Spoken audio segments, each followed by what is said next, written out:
Hi hello అండి, welcome back to our channel Swathi Krishna vlogs. ఈరోజు మన ఛానల్లో పచ్చి టమాటో పచ్చడి చూపిస్తానండి. పల్లీలు కానీ నువ్వులు కానీ ఏమీ లేకుండా చాలా టేస్టీగా ఈ పచ్చడి చేసుకోవటం కూడా చాలా ఈజీ అండి. చాలా టేస్టీగా ఉంటుంది. ఇలా వేడి వేడి అన్నంలోకి పచ్చడి కలుపుకొని తిన్నారంటే నోటికి అద్భుతంగా ఉంటుంది. ఇప్పుడు ఈ పచ్చడి ఎలా చేయాలో చూపిస్తాను. ఇప్పుడు ఈ పచ్చడికి ఏమేమి కావాలో చూద్దాము. పచ్చి టమాటోలండి, మరి పచ్చివి కాకుండా ఇలా దోరగా ఉండాలి. 1 స్పూన్ ధనియాలు, 1/2 స్పూన్ జీలకర్ర. ఇక్కడ చిన్న ఆనియన్స్ అండి, ఇలా వాటర్లో వేసుకుంటే వాటి పీల్ అనేది ఈజీగా వచ్చేస్తుంది. కారానికి సరిపోయేంత పచ్చిమిరపకాయలు, కొద్దిగా చింతపండు. ఇప్పుడు ఒక కడాయి పెట్టేసుకొని ఇందులో 1 స్పూన్ ఆయిల్ వేసుకోండి. ఆయిల్ హీట్ అయ్యాక ఇందులో 1 స్పూన్ ధనియాలు, 1/2 స్పూన్ జీలకర్ర వేసుకొని వీటిని దోరగా వేయించుకోవాలి.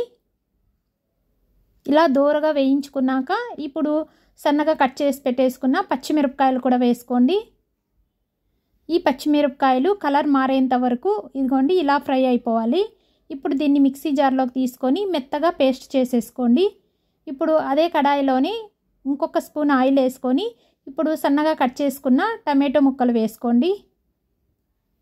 ఈ టమాటో ముక్కలు కొంచెం మనకి దోరగా ఫ్రై అయిపోవాలి. ఇప్పుడు ఇందులో కొంచెం చింతపండు వేసుకోండి. చింతపండు నానబెట్టిన అవసరం లేదండి, ఇందులోనే వేసుకోవచ్చు. ఇప్పుడు కొద్దిగా పసుపు, అలాగే కొంచెం సాల్ట్ వేసుకున్న తర్వాత ఇది ఒకసారి బాగా మిక్స్ చేసి దీన్ని ఒక 2-3 నిమిషాలు మూత పెట్టేసుకొని మగ్గనివ్వాలి. ఇగోండి ఇలా మగ్గించిన తర్వాత వాటిలో ఉన్న వాటర్ అంతా పోయి నూనె ఇలా పైకి తేలుతూ ఉంటుంది మనకి. ఇప్పుడు ఒకసారి మిక్స్ చేసుకొని ఇప్పుడు మనము పీల్ తీసి పెట్టేసుకున్న ఆనియన్స్ వేసుకోండి. వీటిని కట్ చేయని అవసరం లేదండి, ఇలాగే వేసుకుంటేనే టేస్ట్ బాగుంటుంది.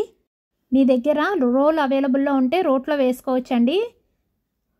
మాకైతే చిన్నప్పుడు మా అమ్మ రోట్లోనే వేసి దంచి పెట్టేసేది. ముద్దలు వేస్తూ ఉంటే ఎంచక్క ముగ్గురం తినేవాళ్ళము.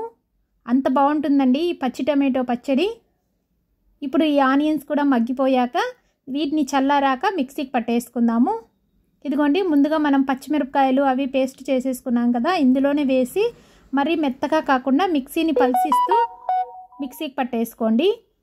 ఇదిగోండి మరీ మెత్తగా కాకుండా అక్కడక్కడ ఆనియన్స్ మనకి పచ్చిమిర్చి తగులుతూ ఉంటే చట్నీ అద్భుతంగా ఉంటుందండి.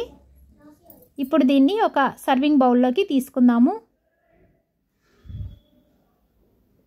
ఇలా తీసుకున్న పచ్చడిని ఆవాలు, అలాగే జీలకర్ర, కొంచెం ఉద్దిపప్పు, శనగపప్పు, ఎండుమిర్చితో తిరగమాత పెట్టేసుకుంటే పైన కాస్త ఇంగు వేసి టేస్ట్ చాలా బాగుంటుందండి. ఈ పచ్చడి వేడి వేడి అన్నంలోకి కాసింత నెయ్యి కలుపుకొని పిల్లలకు పెట్టారంటే చాలా ఇష్టంగా తింటారు. ఈ పచ్చడి ఎలాంటి టిఫిన్లోకైనా అన్నంలోకైనా చాలా టేస్టీగా ఉంటుందండి. తప్పకుండా ట్రై చేయండి. మరి వీడియో నచ్చితే తప్పకుండా లైక్ చేయండి. మీరు లైక్ చేయడం వల్ల నా వీడియో మరింత మందికి ఫార్వర్డ్ అవుతుంది. నెక్స్ట్ వీడియోలో మరొక రెసిపీతో కలుద్దామండి. Thank you for watching. Bye అండి.